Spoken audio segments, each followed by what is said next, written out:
Good morning all of you. स्वागत है आप सभी का आपके अपने YouTube channel Study with Ravi में।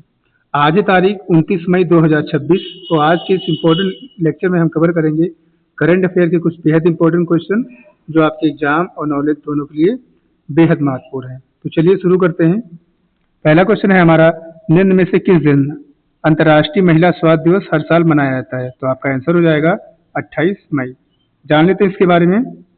ठीक है, अंतर्राष्ट्रीय महिला स्वास्थ्य दिवस की शुरुआत जो है हर वर्ष जो है 28 मई को दुनिया भर में मनाया जाता है। इसका मुख्य उद्देश्य महिलाओं के स्वास्थ्य, उनके अधिकार और उनसे जुड़ी स्वास्थ्य समस्याओं के प्रति जो है समाज को जागरूक करना। ठीक है, शुरुआत इसकी 1987 में कोस्टारिका में आयोजित एक अंतर्राष्ट्रीय महिला स्वास्थ्य बैठक के दौरान जो है हुई थी। तो याद रखिएगा, अंतर्राष्ट्रीय महिला स्वास्थ्य दिवस हर साल जो है 28 मई को मनाया जाता है।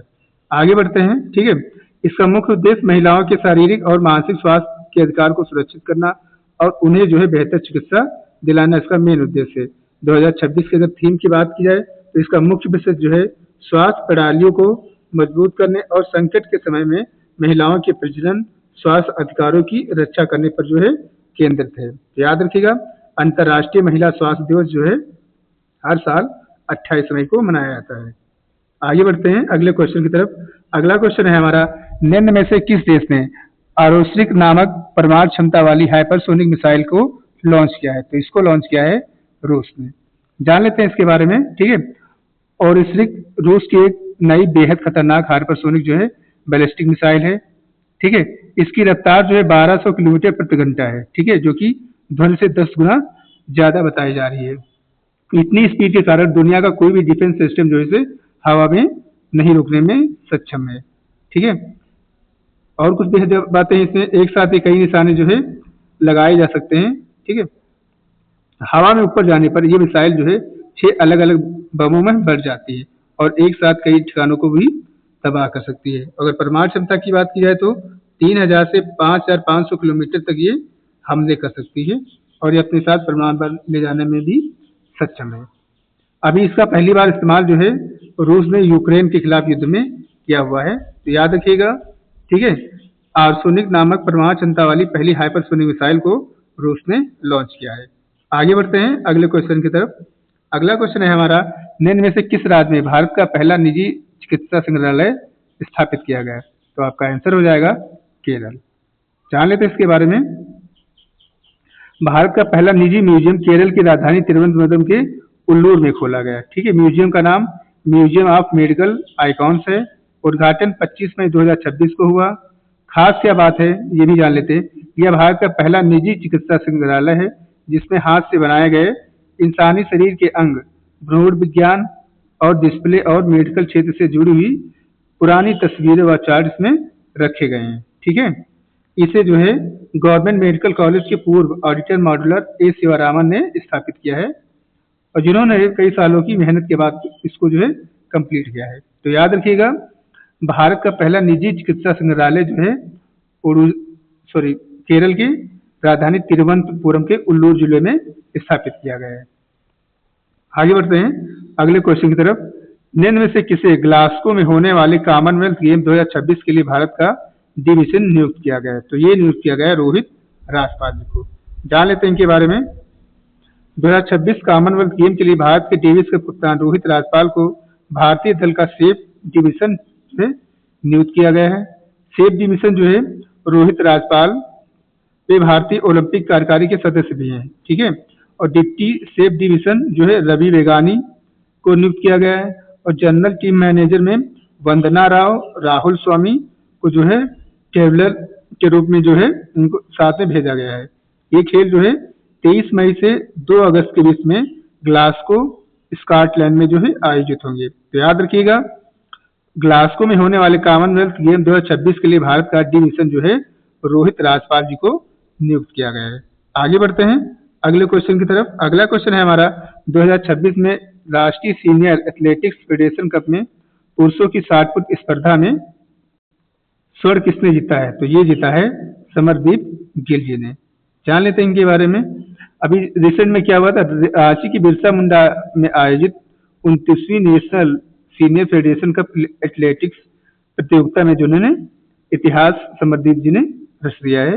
एशिया के दिग्गज और national record holder Tajinder Pal Singh तूर को पछाड़कर इन्होंने स्वर्ण जीता हुआ है। इस प्रतियोगिता में उन्होंने 20.46 मीटर का थ्रो किया है, जो कि इनके कैरियर का जो है पहला थ्रो है, जिसमें 20 मीटर आंकड़े को आसानी से पार कर लिया है। ठीक है, तो याद रखिएगा, राष्ट्रीय सीनियर एथलेटिक्स फेडरेशन के 60 फुट में स्वर्ण किसने जीता है? तो ये जीता है समरदीप सिंह गिल जी ने। ठीक है, आगे बढ़ते हैं अगले क्वेश्चन की तरफ। Pinaka multi barrel rocket launcher का उत्पादन कहाँ किया जा रहा है? तो ये किया जा रहा है महाराष्ट्र में। जान लेते हैं इसके बारे में। पिनाका भारत की एक स्वदेशी multi barrel rocket launcher system है। इसे जो है रक्षा अनुसंधान और विकास संगठन द्वारा भारतीय सेना के लिए तैयार किया गया है। इसका नाम भगवान विष्णु के धनुष पिनाका के ऊपर रखा गया है और यह सिस्टम जो है 44 सेकंड में 12 रॉकेट जो आसानी से दाग सकता है। ठीक है, आगे बढ़ते हैं। और इसकी अगर अलग अलग रेंज की बात की जाए तो पिनाका 1 की जो रेंज है वो 48 से 40 किलोमीटर, पिनाका सेकंड की 60 से 75 किलोमीटर और पिनाका ER की जो है 90 किलोमीटर दूरी है इसकी। दूसरा, सटीक निशाने की अगर बात की जाए तो इसके गाइडेड वर्जन में NAVIC तकनीक का इस्तेमाल किया जाता है, जो दुश्मन के ठिकाने पे बहुत सटीक से क्या करता है, वाह लगा लेता है। तो याद रखिएगा, Pinaka multi barrel rocket launcher का उत्पादन भारत के महाराष्ट्र राज्य में किया जा रहा है। आगे बढ़ते हैं अगले क्वेश्चन की तरफ। अगला क्वेश्चन है हमारा, महान जैज संगीतकार सनी रोलिस का कितनी वर्ष की आयु में निधन हो गया? तो आपका आंसर हो जाएगा 92 वर्ष। जान लेते हैं इनके बारे में। ये जो है सोनी रोलिंस दुनिया के इतिहास में सबसे महान और प्रभावशाली जैज जैक्सोफोन वादक में से एक हैं। इन्हें प्यार से जो है द सैक्सोफोन कोलोसस कहा जाता है।